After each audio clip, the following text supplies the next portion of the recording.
Corona तेरा शुक्रिया।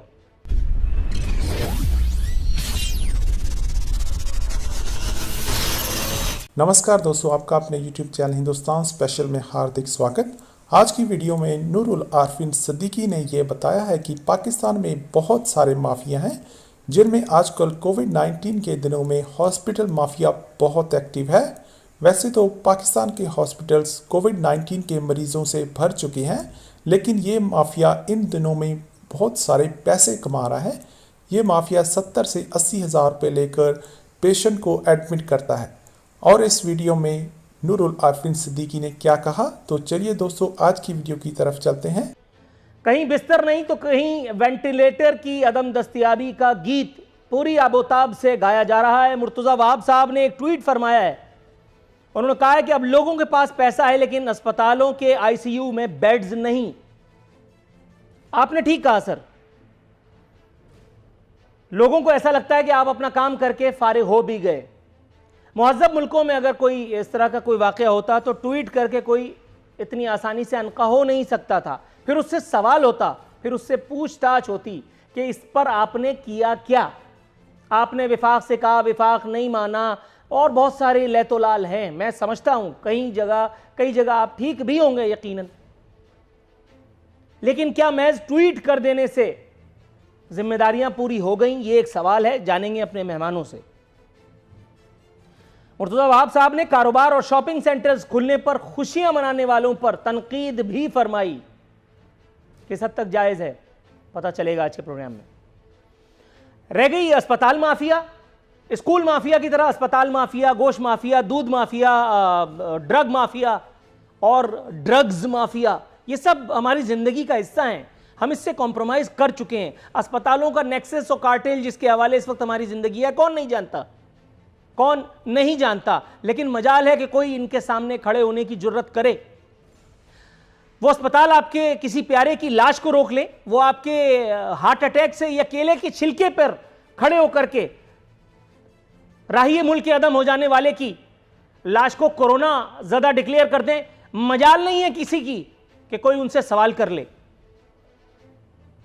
यौमिया कराची में निजी अस्पताल 70 से 80 हज़ार, और यह मैं हुस्न-ए-ज़न रखते हुए बता रहा हूं, 70 से 80 हज़ार एक बेड का चार्ज कर रहे हैं, एक रूम का। कोरोना तेरा शुक्रिया। और वो बेड भी ऐसे नहीं मिल जाता। आज शाम को मेरी किसी से गुफ्तगू हुई, उसके भाई को कोरोना डिक्लेयर हुआ था। यू वोंट बिलीव, अगर मैं बताऊं तो शायद इस वक्त ये स्टूडियो गिर जाए। उसने किससे टेलीफोन करवाया, तब जाकर के उसके भाई को एक कमरा मिला। और आज शाम में मेरी उसके भाई से भी गुफ्तगू हुई, वो अभी तक बाकायदा हयात है अल्हम्दुलिल्लाह। लेकिन क्या इस शहर में हर आदमी के पास इतनी ही बड़ी पर्ची, इतनी बड़ी सोर्स है? नहीं है तो फिर आपको जिंदा रहने का इख्तियार है? यह भी एक सवाल है जिसका जवाब भी हम सब जानते हैं। विफाक और सूबा ऐसा नहीं कहा जा सकता कि वो कुछ नहीं कर रहे हैं। हालांकि मेरे पास एक बायलाइन मौजूद है जो मैं अभी पढ़ के सुनाऊंगा, लेकिन मेरा मानना है कि विफाक और सूबा अल्हम्दुलिल्लाह अपने तईं तो कुछ ना कुछ कर रहे हैं। लोगों को ऐसा लगता है कि वो महज इल्ज़ाम दर इल्ज़ाम की सियासत कर रहे हैं।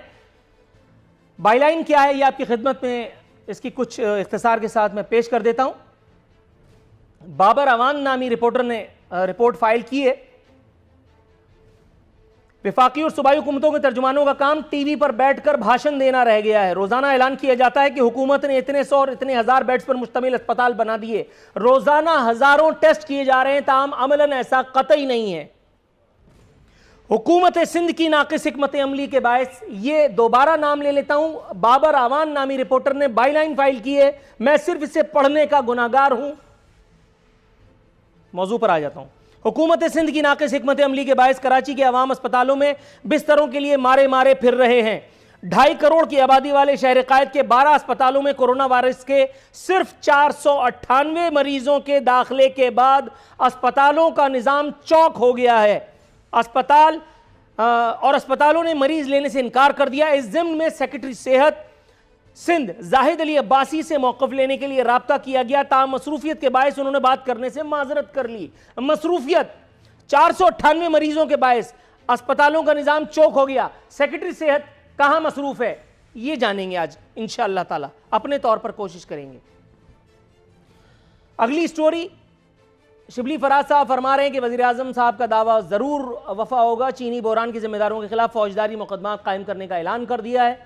पीपल्स पार्टी का गम गुस्सा उरूज पे। उन्होंने कहा कि अब कैसे मुकदमात, ATM को तो फरार करा दिया गया।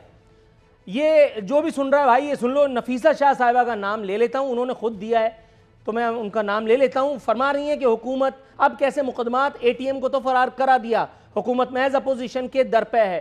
बख्तावर साहिबा का गम गुस्सा भी सामने आया। कह रही हैं मेरे वालिद और भाई का नाम ECL पर डाल दिया गया, एहतिसाब का असल वक्त आया तो तर्ज अमल यकसर मुख्तलिफ, मेरा ख्याल है सुनने वाले, देखने वाले, लिखने वाले, पढ़ने वाले, व्हाट्सएप पे इसे आगे शेयर करने वाले बखूबी समझ रहे हैं बख्तावर साहिबा ने किसके बारे में क्या कहा है। राना सनाउल्लाह साहब, ताहम अल्लाह ताला उनकी उम्र दराज करे, मुसीबत की इस घड़ी में उन्होंने जो कॉमेडी की है, अल्लाह ताला उनका इकबाल बुलंद करे परवरदिगार आलम, और उन्हें हौसला दे कि वो आइंदा भी इसी तरह से अपने मजाक से हमारे दिलों को, कुलूब और अज़हान को बरमाया करें। फरमा रहे हैं कि आने वाले दिनों में अपना किरदार ज़रूर अदा करेंगे। अपोजिशन का तो पता नहीं था, हुकूमत और अवाम दोनों एक पेज पर आ गए, दोनों का हंस हंस कर बुरा हाल है। वो पूछ रहे हैं कब करोगे भाई।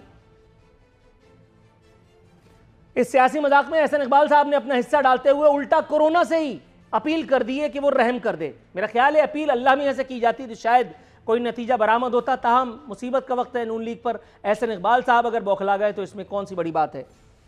लीगी रहनुमा ने इल्ज़ाम किया है कि तब्दीली सरकार नीम हकीम साबित हुई है।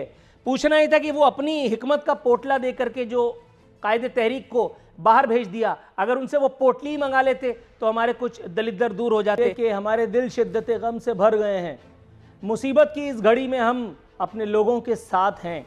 हुकूमत आवाम को तनहा नहीं छोड़ेगी, तमाम दस्तयाब वसाइल बरूए कार लाए जाएंगे, एक्सेट्रा एक्सेट्रा। यकीन रखिएगा कि ये उसी किस्म की बातें हैं जिस किस्म की हमारी तरक्की है। कराची में लियारी के इलाके में एक या गालिबन 2 इमारतें भी गिर गई हैं। बताया गया है कि अब तक कोई एक फ़र्द मेरा ख्याल है अपनी जान से गया, लेकिन ये यकीन करना मुश्किल है कि नुकसान महज इतना ही होगा। अल्लाह ताला से दुआ है कि नुकसान मिनिमम हो, लेकिन महज दुआओं से अगर सब कुछ हो रहा होता तो मेरा ख्याल है कि सारे काम फिर दुनिया में दुआओं से ही चलाए जा रहे होते।